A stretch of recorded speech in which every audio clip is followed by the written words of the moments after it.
안녕하세요. 심리멘토TV의 김지우입니다. 저에게는 각종 신경증으로 고통받는 분들이 심리 상담을 받고 있는데요. 그 중에는 분노조절 장애에 시달리는 분들도 많이 계십니다. 그런데 분노조절 장애의 원인이 화병이라는 사실을 아는 분들은 그다지 많지 않습니다. 대개 화병은 할머니들에게서나 나타나는 증상이라고 알고 계시는데 사실은 전혀 그렇지 않습니다. 화병은 젊은 사람들에게서도 매우 흔하게 발견되는 증상에 속합니다.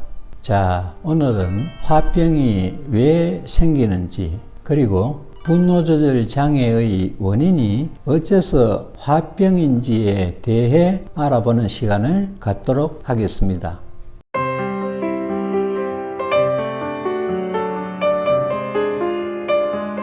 아마 여러분들도 분노조절 장애라는 말을 많이 들어보셨을 겁니다. 그리고 분노조절 장애를 가진 분들을 본 적도 있을 텐데요. 사실 분노조절 장애는 꽤 흔한 신경증의 일종입니다. 세상에는 분노조절 장애에 시달리는 분들이 상당히 많다는 것이죠. 분노조절 장애는 말 그대로 분노를 조절하기가 어려운 증상입니다.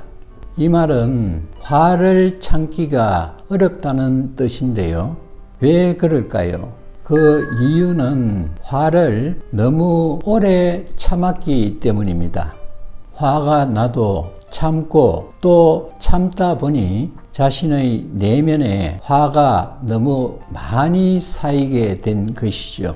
화가 너무 많이 쌓인 상태를 화병이라고 합니다. 그리고 그런 상태에서는 조금만 자극이 가해져도 화가 분출하게 됩니다. 그런 점에서 화병과 분노조절 장애는 매우 비슷한 증상처럼 보입니다.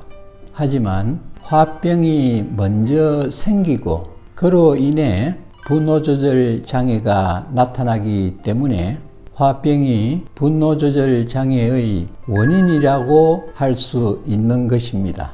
자, 그렇다면 화병은 화를 너무 오랫동안 많이 참아서 생긴다고 했는데 왜 화를 그토록 참아야 했을까요?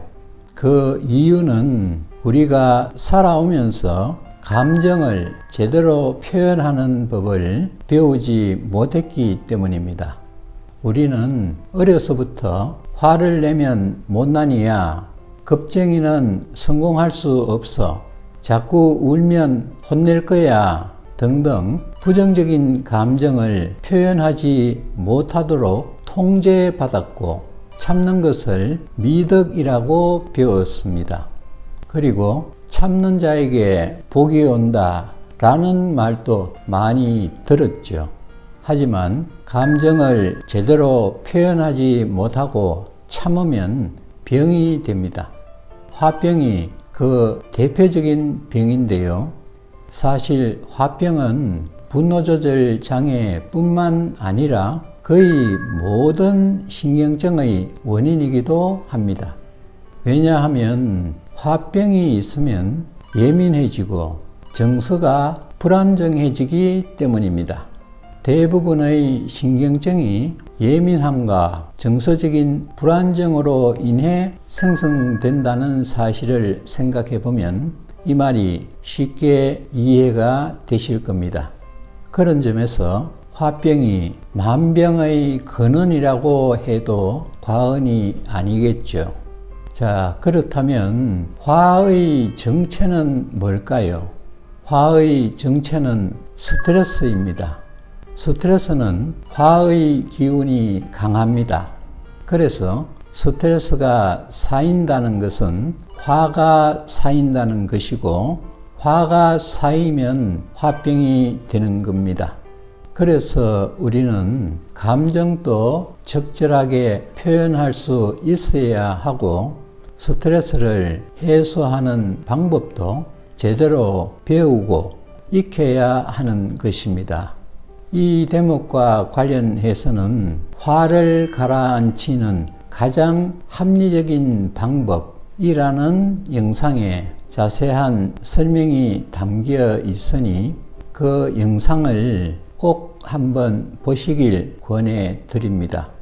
자, 오늘은 화병이 왜 생기는지, 그리고 분노조절 장애의 원인이 어째서 화병인지에 대해 알아봤는데요. 다음에는 감정을 적절하게 표현하지 못하면 어떤 현상이 나타나는지에 대해 좀 더 구체적으로 알아보는 시간을 갖도록 하겠습니다. 시청해 주셔서 감사합니다.